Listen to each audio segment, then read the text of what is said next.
Lárgate, parásito. Hemos vivido aquí 5 años sin pagar ni un centavo. Eso fue lo que gritó la esposa de mi hermano cuando le pedí, por fin, que se mudaran de mi departamento después de la ruptura. Mi hermano intentó hacerse el valiente, con la mandíbula tensa y una falsa seguridad, pero los dos se quedaron helados cuando metí la mano en mi bolso y saqué el sobre. Me llamo Elena Ward, tengo 29 años. Y si crees saber cómo termina esta historia, quédate. Dime algo, ¿cómo es que la familia puede convertirse en extraños que viven de ti como parásitos y todavía te miran a los ojos como si tú les debieras algo? El departamento aún olía levemente a lavanda, el aroma de mamá, desde el día que me entregó las llaves. Quédate con él, Lena. Es tuyo. Empieza tu vida. Nunca imaginé que ese mismo lugar se convertiría en su reino libre de renta. Cuando mi hermano y su esposa perdieron sus trabajos, les abrí la puerta. Se suponía que sería temporal, solo un par de meses, dijo él. Pero los años pasaron, las cuentas llegaban a mi nombre, las reparaciones salían de mi bolsillo, y, de alguna forma, yo era la intrusa en mi propia casa. Ahora, mientras estaban ahí, en mi sala, ella usando mi vieja sudadera de la universidad y el recargado en mi sillón, puse el sobre la mesa. Notificación de desalojo, dije en voz baja. Tienen 30 días. Sus ojos se abrieron y luego se entrecerraron. No te atreverías. Nos lo debes. ¿Les debo qué? Pregunté, con la voz firme aunque las manos me temblaban detrás del bolso. Mi hermano se puso rojo. Eres una desalmada, Lena. Pero mientras miraba el reloj en la pared, el mismo que papá me regaló antes de morir, el segundero se detuvo un instante, brillando con la luz del sol, como si estuviera de mi lado. Y supe que eso apenas era el comienzo. Porque el sobre que tenía en mi bolso no era el único que había preparado. El siguiente acabaría con todo lo que ellos creían tener. Mi hermano azotó la puerta tan fuerte que las fotos de la pared vibraron. Una de cuando éramos niños, sonriendo cubiertos de arena en Myrtle Beach, quedó chueca. Me miraba desde la pared como el fantasma de lo que fuimos. No me habló durante 3 días después de la notificación. Pero esa mañana, su esposa me mandó un mensaje. Te vas a arrepentir, Elena. Vas a perder más que un techo. Casi me reí. ¿Perder qué? Si ya había perdido el último hilo de familia en el que confiaba. El reloj, ese viejo de bronce de papá, se volvió un símbolo que no podía dejar de ver. Había dejado de funcionar la noche que les entregué los papeles. Y cada vez que pasaba frente a él, pensaba, quizá también está esperando un cierre. Esa tarde, al llegar del trabajo, noté las luces del pasillo tenues y el aire con olor a plástico quemado. Cuando abrí la puerta de la cocina, me quedé paralizada. El horno estaba encendido, una charola de plástico derretida dentro. El humo subía lentamente, enredándose en el techo como una advertencia. Lo habían dejado así. A propósito. Apagué todo, abrí las ventanas, el corazón latiéndome con fuerza. Esa era su forma de decir que no se irían en silencio. Esa noche, mientras revisaba el correo sobre la barra, encontré un sobre blanco, sin remitente. Dentro había una nota doblada, con la letra de mi hermano. Nos merecemos lo que es nuestro. Tú lo robaste primero. ¿Robé qué? Las palabras latían en mi cabeza mientras miraba el departamento. Cada objeto me parecía ajeno, el sillón, las fotos, incluso el parpadeo del farol afuera. Todo se sentía vigilado. Aún no sabía que ellos ya estaban planeando su venganza. Y cuando lo descubrí, ya era demasiado tarde para pedir perdón. 2 días después, llegué a casa y encontré las cerraduras cambiadas. La perilla se movía inútilmente bajo mi mano, y el estómago se me cayó cuando escuché risas adentro. La voz de ella, aguda, chirriante, como uñas raspando vidrio. Mi hermano se había mudado de nuevo, a mi propio departamento. Toqué una vez. Luego 2. Nada. Cuando levanté el puño para golpear más fuerte, el ojo de la puerta se oscureció. Alguien me estaba observando. Abre la puerta, Marcus. Grité. Esto no es un juego. A través de la madera, su voz amortiguada. No debiste empujarnos, Lena. No sabes lo que estás haciendo. Mi nombre, el que antes decía con cariño, ahora sonaba como una advertencia. Me quedé en el pasillo, apretando los papeles del desalojo con la mano temblorosa, la garganta ardiendo. El reloj volvió a mi mente, el de bronce, el que había dejado en la repisa. Podía imaginarlo, con las manecillas detenidas a las 9:13, el minuto en que había sentido paz por última vez. Una anciana del departamento de al lado entreabrió su puerta. ¿Estás bien, hija? Fingí una sonrisa. Solo un malentendido. Pero sus ojos, llenos de lástima, se quedaron en mí. La gente siempre sabe cuando algo anda mal, solo finge que no lo nota. Esa noche dormí en mi coche, frente al edificio, mirando la luz de mi ventana parpadear. Vi la silueta de mi hermano pasar detrás de las cortinas. Luego la de ella. Brindaron con algo, quizá champaña. Pude escuchar su risa derramándose hasta el estacionamiento. En el espejo retrovisor, mi reflejo se veía vacío. Susurré. Me quitaste mi casa, pero no vas a quedarte con mi paz. A la mañana siguiente hice 3 llamadas. Una al abogado, otra al banco, y la última, a un amigo silencioso que me debía un favor. Porque no solo iba a recuperar mi departamento. Iba a recuperar todo lo que habían construido sobre mi silencio. La voz del abogado era tranquila, aunque con un dejo de incredulidad. ¿Me está diciendo que cambiaron las cerraduras de una propiedad que legalmente es suya? Sí, respondí, mirando la carpeta abierta sobre la mesa manchada de café. Y llevan 5 años viviendo ahí sin pagar renta. Él ajustó sus lentes. Entonces empezaremos con una notificación legal, en silencio. Sin confrontación. Pero la parte silenciosa no duró mucho. 2 días después recibí un mensaje de mi hermano. Deja de intentar humillarnos en la corte. Te vas a arrepentir. Fue entonces cuando noté el reloj otra vez. El de bronce, en el fondo de una foto que acababa de publicar en línea. Mi reloj. Mi sala. Y el texto. La familia siempre encuentra su camino a casa. Los comentarios me revolvieron el estómago. Amigos en común llamando los sobrevivientes, alabando su bondad, diciendo lo cruel que había sido yo. Claramente ella les había contado su versión. Pero no respondí. Aún no. Empecé a reunir pruebas, recibos, escrituras, facturas, mensajes antiguos. Todo lo que demostrara que yo pagaba la hipoteca, los servicios, el mantenimiento.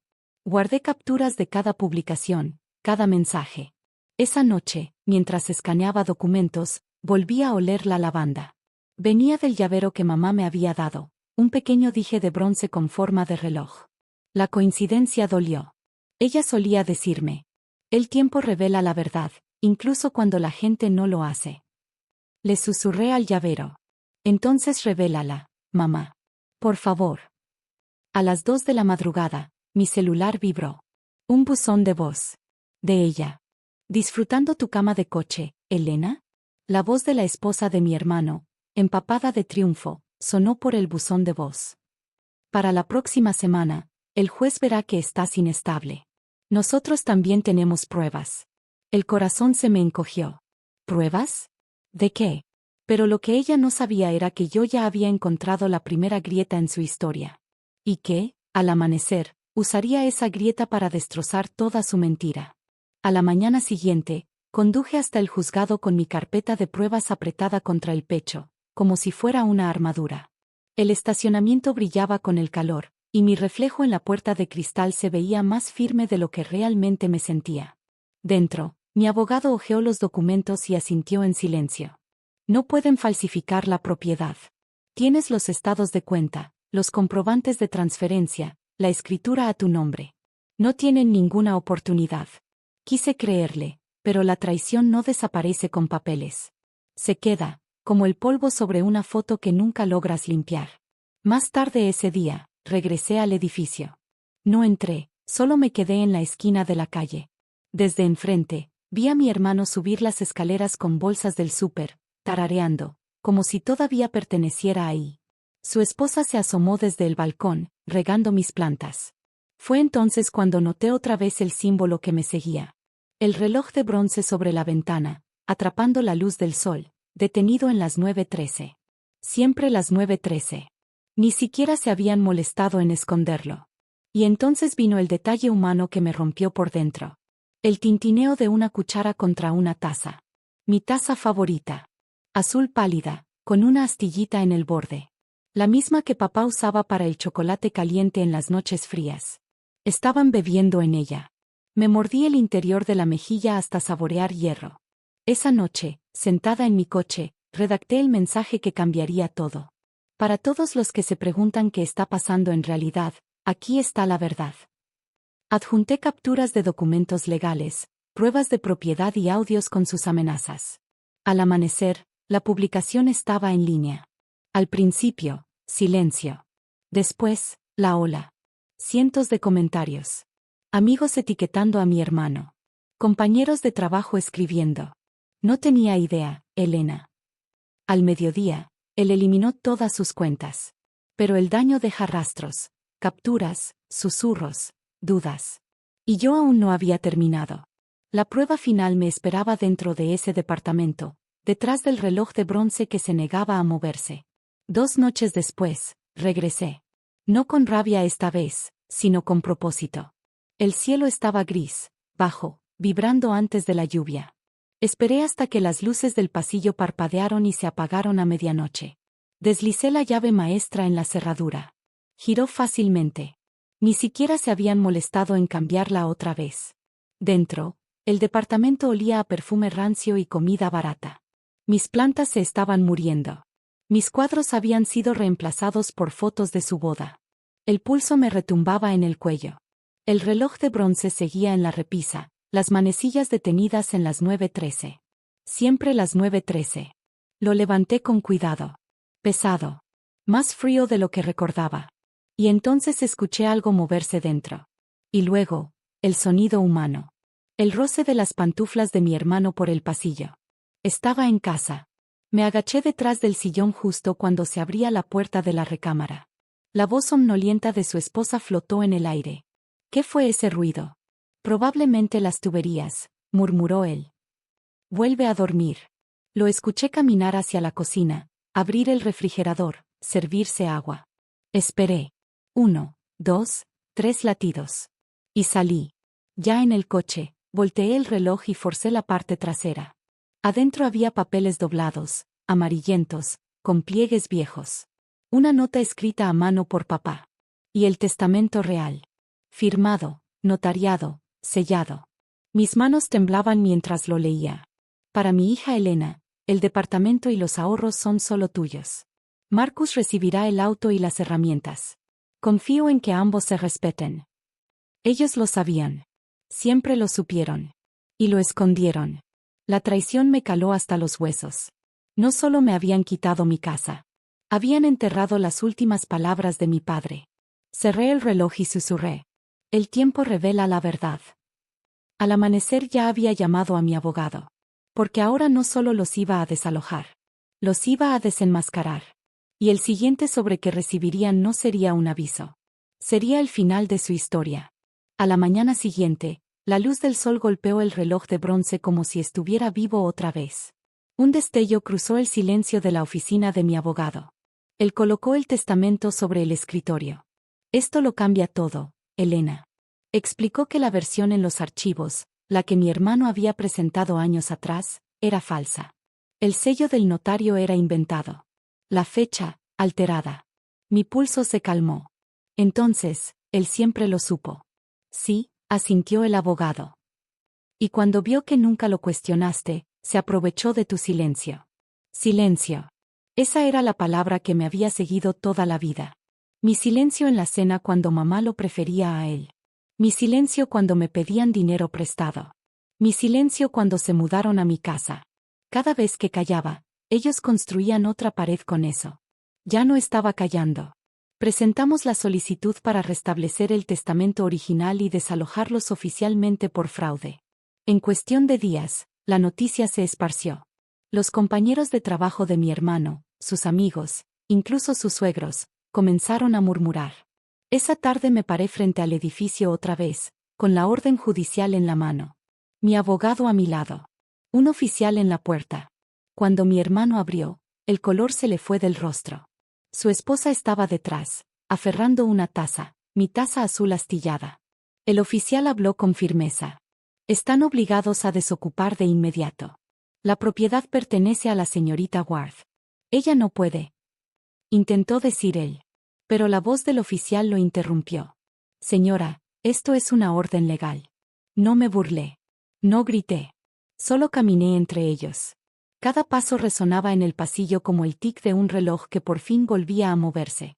Dentro, todo olía mal. Velas artificiales. Comida podrida.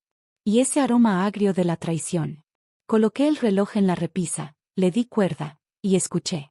Tic, tic, tic. Por primera vez en 5 años, el tiempo volvió a avanzar. Pero la justicia aún no terminaba. Faltaba una última verdad. Una que destruiría más que su hogar. La audiencia fue breve, silenciosa, casi anticlimática. El abogado de mi hermano habló rápido, pero sus palabras se tropezaban con las pruebas. El testamento real, la firma falsificada, los comprobantes de transferencia, los audios. El mazo del juez cayó una vez. La propiedad y los bienes asociados quedan restituidos a la señorita Elena Ward. Todo terminó. 5 años de silencio, manipulación y culpa. Terminados con una sola frase. Mi hermano evitó mirarme al salir. Los tacones de su esposa resonaban como disparos sobre el mármol. Se volvió una vez, los labios torcidos. Espero que estés feliz, Elena. Destruiste a tu familia. Quise responder, pero no lo hice. Porque la verdad era que yo no la destruí. Ellos lo hicieron el día que eligieron la avaricia sobre el amor. Afuera, el aire olía a lluvia sobre metal. El reloj de bronce reflejaba el cielo gris, sus manecillas moviéndose otra vez. Pude oír su tic débil en mi palma. Vivo. Constante. No regresé al departamento enseguida. Fui al muelle, donde papá solía llevarnos los domingos. El mar estaba tranquilo, las gaviotas giraban perezosas sobre el agua.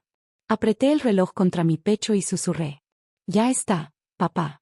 Por fin terminó. Esa noche, coloqué el reloj en la repisa, justo donde siempre había estado. El aroma a lavanda era débil, casi un recuerdo. Me senté en el sillón, las piernas dobladas bajo mí, y por primera vez en años. El silencio no se sintió como castigo. Más tarde abrí mi laptop y vi un último mensaje de mi hermano. Nos vamos del pueblo. No te molestes en buscarnos. Sonreí, no por venganza, sino por liberación. Porque no necesitaba encontrarlos. El tiempo ya lo había hecho. El reloj marcó un último tic, resonando en la habitación como perdón. Cerré los ojos, dejando que marcara el final. No el final de una familia, sino el fin del miedo. La paz pesaba más que la rabia. Pero, al fin, era mía.